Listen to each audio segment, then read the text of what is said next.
ಎರಡನೇ ದಿನದ ವಿಧಾನಸಭೆ ಕಲಾಪ ಕೇವಲ ಪ್ರಶ್ನೋತ್ತರಕ್ಕಷ್ಟೇ ಸೀಮಿತವಾಗಿತ್ತು. ಮಧ್ಯಾಹ್ನದ ಪ್ರಶ್ನೋತ್ತರ ಕಲಾಪದಲ್ಲಿ ಅಗಲಿದ ಗಣ್ಯರಿಗೆ ಸಂತಾಪವನ್ನ ಸಲ್ಲಿಸಲಾಯಿತು. ಈ ವೇಳೆ T20 ವಿಶ್ವಕಪ್ ಗೆದ್ದ ಭಾರತ ತಂಡ ಮೈಸೂರು ಸಿಲ್ಕ್ ಸ್ಯಾರಿಯ ಬೇಡಿಕೆ ಹಾಗೂ ಕಾರ್ಖಾನೆ ಸ್ಥಗಿತ ಸೇರಿ ಹಲವು ವಿಚಾರಗಳ ಬಗ್ಗೆ ಕಲಾಪದಲ್ಲಿ ಚರ್ಚೆ ಮಾಡಲಾಯಿತು.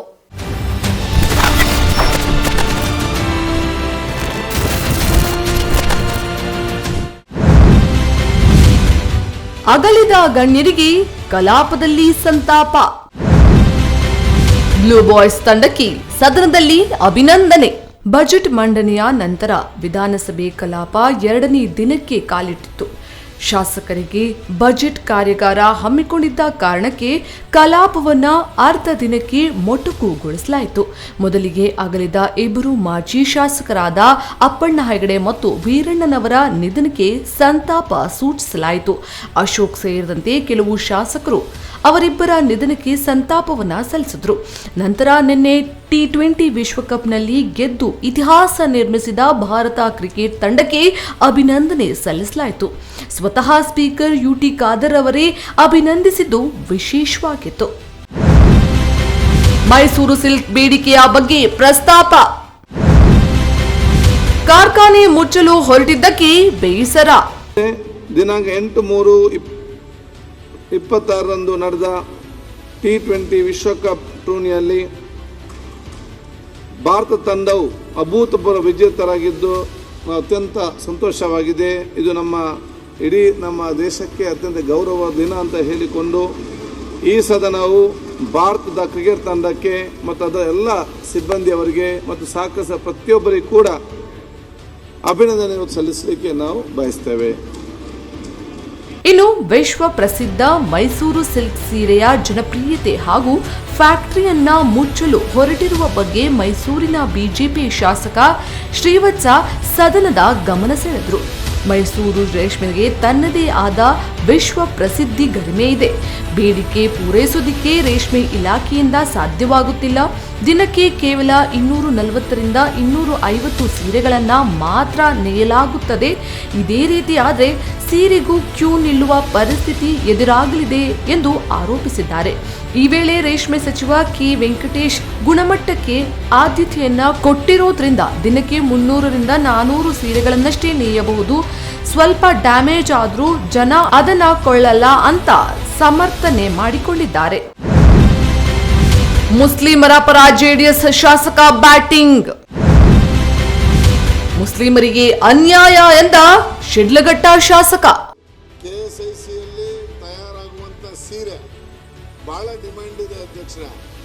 ಇವತ್ತು ಎಷ್ಟು ಮಟ್ಟಿಗೆ ಡಿಮ್ಯಾಂಡ್ ಇದೆ ಅಂತ ಹೇಳಿದ್ರೆ ಮೈಸೂರು ಮತ್ತು ಮೈಸೂರಿನ ಹೊರಗಡೆ ಜನ ಬೆಳಗ್ಗೆ 3 ಗಂಟೆಗೆ ಬಂದು KSIC ಬಾಗಿಲಲ್ಲಿ ನಿಂತ್ಕೊಂಡು ಟೋಕನ್ಗೆ ಕಾಯ್ತಾ ಇರುವಂಥ ಪರಿಸ್ಥಿತಿ ಬಂದಿದೆ ಅಧ್ಯಕ್ಷರೇ. ಬೆಳಗ್ಗೆ 3 ಗಂಟೆಯಿಂದ ಸುಮಾರು 6-6:30ವರೆಗೆ ಒಂದು 500-600 ಜನ ಕ್ಯೂ ನಿಂತ್ಕೋತಾರೆ ಅಧ್ಯಕ್ಷರೇ. ಇದನ್ನು ತಪ್ಪಿಸ್ಬೇಕು ಅಂತ ಜನಕ್ಕೆ ರೇಷ್ಮೆ ಸೀರೆ ಆ ಮಾರಾಟ ಮಳಿಗೆಯಲ್ಲಿ ಫ್ಯಾಕ್ಟರಿ ಒಳಗೆ ಸಿಗುವ ರೀತಿಯಲ್ಲಿ ವ್ಯವಸ್ಥೆ ಮಾಡಬೇಕು ಅನ್ನೋದು ಇದರ ಕಳಕಳಿ ಅಧ್ಯಕ್ಷರೇ.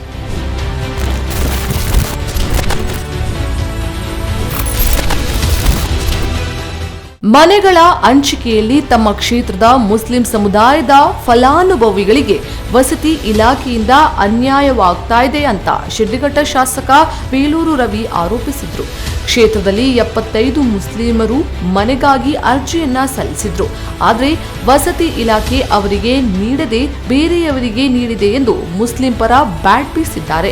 ಈ ವೇಳೆ ಮನೆ ನಿರ್ಮಾಣಕ್ಕೆ 7 ಲಕ್ಷ ಬೇಕು, ಕೇಂದ್ರ 1.5 ಲಕ್ಷ ಕೊಡುತ್ತೆ, ರಾಜ್ಯ ಸರ್ಕಾರ 1,20,000 ರು ನೀಡುತ್ತೆ, ಉಳಿದ 4 ಲಕ್ಷ ಹಣವನ್ನ ಫಲಾನುಭವಿಗಳೇ ಹಾಕಬೇಕು. ಆದರೆ ಅದು ಅವರ ಕೈಯಲ್ಲಿ ಆಗ್ತಾ ಇಲ್ಲ. ಇದೇ ವಿಚಾರದ ಬಗ್ಗೆ ನಾಳೆ ಸಭೆ ಕರೆಯಲಾಗಿದೆ, ತಾವು ಬನ್ನಿ ಬಗೆಹರಿಸೋಣ ಅಂತ ವಸತಿ ಸಚಿವ ಜಮೀರ್ ಭರವಸೆ ನೀಡಿದ್ದಾರೆ. 25 ಮಾರ್ಚಲ್ಲಿ 36,789 ಮನೆ ಕೊಟ್ಟು ಮೊನ್ನೆ ಜನವರಿಯಲ್ಲಿ 20ನೇ ತಾರೀಕಲ್ಲಿ ಒಬ್ಬಳಿಗಲ್ಲಿ ಕಾರ್ಯಕ್ರಮ ಮಾಡಿ 42,345 ಮನೆ ಕೊಟ್ಟಿದ್ದೀವಿ. ಆಲ್ರೆಡಿ ಇವ್ರನ್ನ 500 ಮನೆಗಳು ಕೊಟ್ಟಿದ್ದೀವಿ. ಇನ್ನು 2012 ಮನೆಗಳು 3ನೇ ಹಂತದಲ್ಲಿ ಕೊಡಬೇಕಂತ ತೀರ್ಮಾನ ಮಾಡಿದ್ದೀವಿ. ಯಾವುದೋ 70 ಮನೆಗಳು ಯಾವುದು ಬೇರೆಯವ್ರಿಗೆ ಹೋಗಿದೆ ಅಂತ ಹೇಳ್ತಿರಲ್ಲ, ಅದು ನಾವು ಸೆಲೆಕ್ಷನ್ ಮಾಡಲ್ಲ, ಅದು MLAಗಳು ಮುಂಚೆನೇ ಸೆಲೆಕ್ಷನ್ ಆಗಿರೋದು. ನೀವು ನಾಳೆ ಮೀಟಿಂಗ್ ಫಿಕ್ಸ್ ಮಾಡಿದ್ದೀರಿ, ತಾವು ನನ್ನ ಜೊತೆ ಮಾತಾಡಿದ್ದೀರಾ, ನಾಳೆ ಬನ್ನಿ. ನಾಳೆ ರಾಜೀವ್ ಗಾಂಧಿ ಅವ್ರಿಗೂ ಕರ್ಸಿದ್ದೀನಿ, ಸ್ಲಮ್ ಬೋರ್ಡ್ಗೂ ಕರ್ಸಿದ್ದೀನಿ. ನಾವು ನೀವು ಕೂತ್ಕೊಂಡು ಮಾತ್ರ ಹಂಗೇನಾದ್ರು ತಪ್ಪಾಗಿದ್ರೆ ಅದು ಸರಿ ಮಾಡಿಕೊಡ್ತೀವಿ. ಸಂದೀವನವೆಂಬ ಮೀಸಲು ಭೂಮಿ ಬಗ್ಗೆ ಪ್ರಸ್ತಾಪ. ಜಯಚಂದ್ರ ಪ್ರಸ್ತಾಪಕ್ಕೆ ಔಹಾರಿದ ಭಾಜಪ ಶಾಸಕ. ಇನ್ನು ಪ್ರಶ್ನೋತ್ತರ ವೇಳೆ ಸಂದೀವನ ಭೂಮಿ ಕುರಿತು ಸದನದಲ್ಲಿ ಶಾಸಕ ಟಿಬಿ ಜಯಚಂದ್ರ ಪ್ರಸ್ತಾಪಿಸಿದ್ರು. ತುಮಕೂರು ಜಿಲ್ಲೆಯಲ್ಲಿ ಸಂದೀವನಗಳೆಂದು ಭೂಮಿ ಹಂಚಿಕೆಯಾಗಿದೆ. ಇಲ್ಲಿಯವರೆಗೂ ಅವರಿಗೆ ಹಕ್ಕುಪತ್ರ ನೀಡಿಲ್ಲ. ಕೂಡಲೇ ಅವರಿಗೆ ಹಕ್ಕುಪತ್ರ ನೀಡಬೇಕೆಂದು ಆಗ್ರಹಿಸಿದ್ದಾರೆ. ಈ ವೇಳೆ ಈ ಸಂದೀವನದ ಹೆಸರೇ ಕೇಳಿಲ್ಲ, ಅದೇನು ಅಂತ ಬಿಜೆಪಿ ಶಾಸಕ ಸುರೇಶ್ ಕುಮಾರ್ ಆಶ್ಚರ್ಯ ವ್ಯಕ್ತಪಡಿಸಿದ್ದು, ಕಂದಾಯ ಸಚಿವ ಕೃಷ್ಣ ಬೈರೇಗೌಡ ಇದಕ್ಕೆ ಸಮರ್ಥನೆ ನೀಡಿದ್ರು. ಹಿಂದೆ ಹೆಂಡ ಇಳಿಸುವ ಕುಲಕಸುಬು ಮಾಡ್ತಿದ್ದವರಿಗೆ ಸಂದೀವನ ಅಂತ ಭೂಮಿಯನ್ನ ಮೀಸಲಿಡಲಾಗುತ್ತಿತ್ತು. ಆದರೆ ಈಗ ಹೆಂಡವು ಬ್ಯಾನ್ ಆಗಿದೆ. ಈ ಮೀಸಲು ವನದಲ್ಲಿರುವ ಈಚಲು ಗಿಡಗಳು ಮರೆಯಾಗಿವೆ. ಅಬಕಾರಿ ಇಲಾಖೆಯ ಸುರ್ಪದಿಯಲ್ಲಿತ್ತು, ಈಗ ಅದು ಕಂದಾಯ ಇಲಾಖೆಗೆ ಬಂದಿದೆ ಅಂತ ತಿಳಿಸಿದ್ರು. ಈಚಲು ವನ, ಮೀಸಲು, ಸೇಂದಿವನವು ಸೇರಿ ಜಮೀನನ್ನು ಕಂದಾಯ ಇಲಾಖೆಯ ವಶಕ್ಕೆ ವರ್ಗಾಯಿಸಲು ಸರ್ಕಾರವು ಈ ಮೂಲಕ ಆದೇಶಿಸಿದೆ. ಸದರಿ ಈಚಲು ವನದ ಪೈಕಿ 10,000 ಎಕರೆ ಭೂಮಿಯನ್ನು ಸ್ಮಶಾನ ಹಾಗೂ ಇತರೆ ಸಾರ್ವಜನಿಕರ ಉಪಯೋಗದ ಉದ್ದೇಶಕ್ಕಾಗಿ ಮೀಸಲಿಡಬೇಕೆಂದು ಸಹ ಆದೇಶಿಸಿದೆ.